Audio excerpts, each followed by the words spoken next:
यानंतर पार्थ पवार वादग्रस्त जमीन गैरव्यवहार प्रकरणामध्ये एक महत्त्वाची अपडेट। जमिनीची कागदपत्र चुकीच्या पद्धतीने बनवण्यात आली अशी सूत्रांची माहिती आहे। सरकारी जमिनीवर महार वतनाची नावं कशी काय याचा तपास खर्गे समिती करणार आहे। जमिनी संदर्भातील जुनी कागदपत्र समितीकडे जमा करण्याच्या पुणे जिल्हाधिकाऱ्यांना सूचना देण्यात आल्या। जमीन अजूनही सरकारी मालकीची आहे आणि व्यवहार पूर्ण झालेला नाही असंही सूत्रांकडून कळत आहे।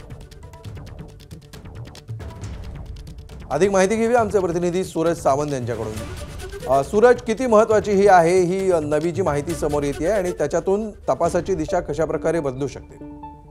नक्कीच अमोल, आपण जर पाहिलं तर मुंडवा जमीन गैरव्यवहार प्रकरणातली जी रजिस्टरची जी कागदपत्र आहेत तीच पूर्णतः बनावट बनवण्यात आल्याचं समोर आलेलं आहे। त्याचबरोबर ती जी जमीन आहे यावरती महार वतनाची नावं जी मृत किंवा इतर नावं 1965 पासून कशी त्या ठिकाणी चढण्यात आलेली आहे याचा तपास हा आता खर्गे समिती करणार आहे। प्रामुख्याने जर सांगायचं झालं तर यामध्ये कुठलंही शासनाचं नुकसान झालेलं नाहीये असं काही समितीतील सदस्यांचं मत आहे, कारण जमीन ही अजूनही सरकारच्याच मालकीची असून व्यवहारही पूर्ण झालेला नाहीये।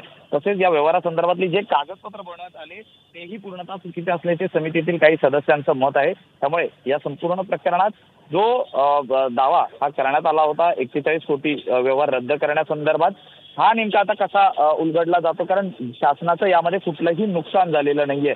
त्यामुळे हा व्यवहारच झाला नसल्याचं शासनाकडनं सांगण्यात आलेलं आहे।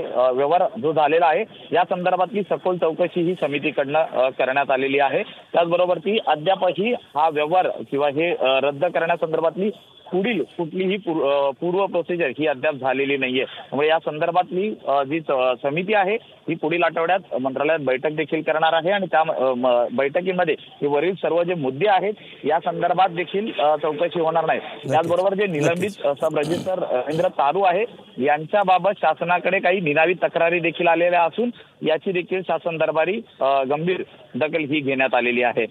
अमोल, निश्चित धन्यवाद सूरज या सविस्तर माहितीबद्दल। एबीपी माझा, उघडा डोळे बघा नीट।